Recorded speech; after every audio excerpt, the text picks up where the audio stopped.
Another initiative has been introduced to keep kids safe at school. This one coming from the Rhode Island State Police. And one of its captains is proposing a bill that would require schools to form threat assessment teams. It wouldn't cost the school districts any money, and it would be covered entirely by the state police. Eyewitness News reporter Julianne Lima joins us now with the details that are new at 5:30.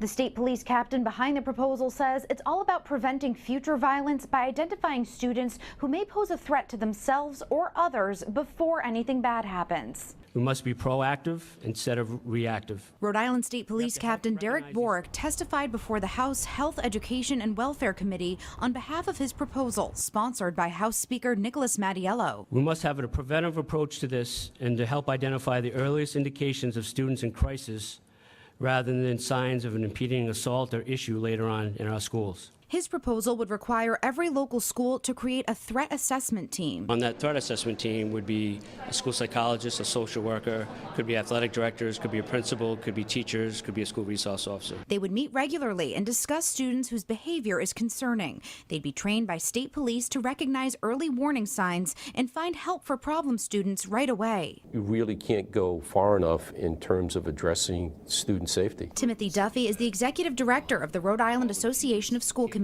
While he supports the measure, he's concerned about confidentiality if the threat assessment team meetings were required by law to be open to the public. They may be required to report their meetings in conformity with the open meeting law.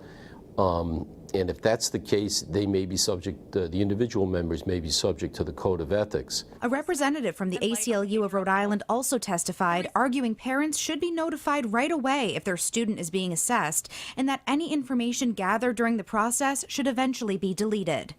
The committee recommended the bill be held for further study. I'm Julianne Lima, Eyewitness News.